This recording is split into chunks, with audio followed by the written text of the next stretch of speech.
autoridad, seguimos conversando aquí en La Silla Rota con el consejero presidente del INE, Lorenzo Córdoba.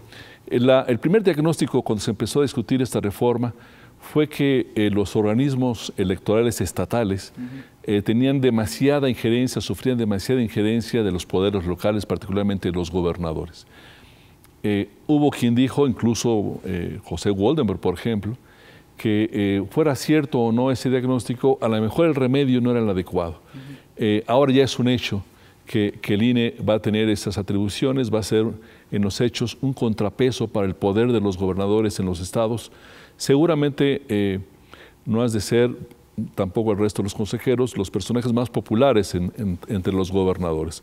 ¿Cómo te sientes y cómo se sienten en esa circunstancia? Mira, yo creo que, a ver, bien en el sentido de que el órgano electoral nunca ha estado para estar bien o para caerle bien a nadie. El órgano electoral tiene una función de arbitrar la política y esto significa que en muchas ocasiones sus decisiones afectan intereses de distinto tipo. ¿Cuáles son los puntos de roce con los gobernadores? Es decir, ustedes supervisan la integración de lo que ahora se llaman organismos estatales electorales. Mira, no diría ni siquiera, Roberto, que sea con los gobernadores. Déjame decirlo así. Las atribuciones que tiene ahora el INE para, por ejemplo, designar a los consejeros de los órganos electorales locales, cosa que, por cierto, tendremos que hacer al menos en los 17 estados que estarán llamados a las urnas en 2015, antes del 30 de septiembre de este año, pues implica eventualmente, no me atrevería a decir ni siquiera ir en contra, pero por lo menos eventualmente afectar algún tipo de interés público o privado en el ámbito local. ¿Todos estos organismos serán renovados totalmente en su membresía? La Constitución mandata que se renueven en su integralidad, pero en donde tenemos una fecha de caducidad es en las 17 entidades que tendrán elecciones, te decía el 30 de septiembre. Mira, a ver, voy al punto, Roberto. Pues, la autoridad electoral siempre ha estado sujeta a tentaciones de intervención y eventualmente hasta presiones. Eso ha ocurrido a lo largo de su historia, a la historia del IFE, ocurre actualmente y va a seguir ocurriendo. Cuando tú arbitras la política no puedes pretender que no haya intereses que, repito, no se vean afectados de alguna o de otra manera con tus decisiones. Estoy imaginando, perdón, Lorenzo, sí, que se van todos los integrantes del organismo electoral en algún estado donde vaya a haber elecciones el próximo año. ¿Cómo lo hacen para encontrar ángeles que no tengan influencia de los poderes locales, en primer lugar? Y segundo, ¿tienen las herramientas, los recursos económicos, digamos, el andamiaje necesario para esa renovación con base en la estructura nueva del INE? A ver, déjame terminar la primera idea. El problema no es que no haya presiones o intervenciones o pretensión de incidir en las decisiones del órgano electoral. El problema es cómo nos comportamos frente a ellas. Si somos refractarios e impermeables, la autonomía se constata.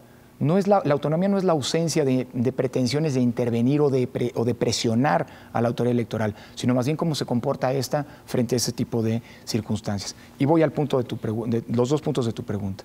En primer lugar, vamos a tener que construir, de hecho lo estamos haciendo y en muy breve será hecho público, un conjunto de reglas, de procedimientos y sobre todo de perfiles a partir de los cuales tendremos que designar a los consejeros electorales de los órganos locales. La idea es que sean personajes, eventualmente incluso que salgan de las alineaciones actuales. Es decir, la ley no impide a los consejeros que están hoy en el encargo participar en el proceso de integración de los próximos órganos. Lo que sí no podemos es hacer una ratificación en automático, todo lo contrario. Me parece que la lógica de la reforma nos obliga a abrir procedimientos de selección que sean, y este es el desafío, claramente auditables y reconstruibles, para que al final del día exista absoluta certeza de que los nombramientos que haga el Instituto Nacional Electoral no tienen ni un sesgo ni una intencionalidad política, sino simple y sencillamente se centraron en, uno, conocimientos y dos, perfiles. Esto eventualmente los colocará en una situación de vulneración frente a los intereses locales. Pues mira, no lo sé tal vez, pero el problema no es ese, insisto. La autoridad electoral siempre tenía que asumir que eventualmente tiene intereses que lesionar y no tiene que actuar pensando en qué intereses lesiona, sino en simple y sencillamente en aplicar, en actuar la ley y en cumplir los principios rectores de la función electoral: independencia, certeza, autonomía, etcétera, ¿no? Legalidad, etcétera. Veremos. En cuanto a los recursos, no solamente para la integración de estos órganos, sino para eventualmente supervisar procesos a nivel local. Mira, el tema de los recursos es un tema muy delicado. Para la construcción de esos consejos electorales, no estamos pensando en erogación de grandes recursos. Creo que tenemos una estructura consolidada. Como tú sabes, el IFE nos hereda un servicio profesional electoral claramente articulado, muy sólido, bien depurado, y nos deja la mejor enseñanza sobre cómo tendremos que actuar, la experiencia del servicio, sobre cómo tenemos que actuar para nombrar a los consejeros locales. Para ingresar al servicio se hacen exámenes, se evalúan conocimientos, se evalúan perfiles. Hay una experiencia acumulada que tenemos que poner en marcha para nombrar a los consejeros locales. El tema de los recursos no solamente tiene que ver, ese sí es un buen punto, Roberto, con cómo vamos a nombrar a estos consejeros, sino más bien con cómo se van a financiar las distintas competencias que ahora mandata la Constitución y la ley. Para los procesos locales hay atribuciones que tiene directamente el INE, que ya le corresponden al INE, y otras que se reservan para los órganos locales. Es decir, lo que tendremos que lograr hacer es un sistema muy armonizado, muy bien aceitado, de colaboración entre dos autoridades. A mí no me gusta decir que el INE es un órgano que está superpuesto frente a los órganos locales, que está en una posición de jerarquía superior, sino que es una especie de órgano rector, y esto implica tener que vigilar y propiciar que esos canales de coordinación funcionen.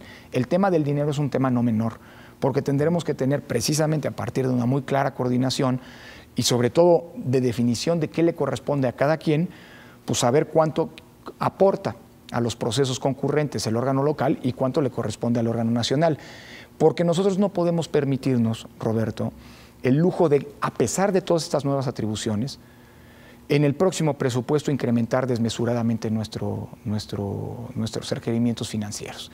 Es decir, el gran desafío que tenemos, y así hemos instruido la construcción del presupuesto, que ya comenzó para 2015, es tratar de hacer más, lo que ahora nos mandata la Constitución, con lo mismo de ser posible. Si no, se nos va a acabar la buena imagen pública o poca que tenemos. Esto dice que ya hay un desgaste en la percepción de sectores muy amplios de que el sistema electoral es muy costoso en México. Así es, y es costoso, pero es costoso porque tenemos una desconfianza que inocular.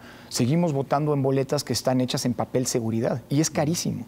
Seguimos teniendo que insacular a los funcionarios que van a ser funcionarios de casilla, y se visitan y capacitan para el 2015 alrededor de 13 millones de ciudadanos.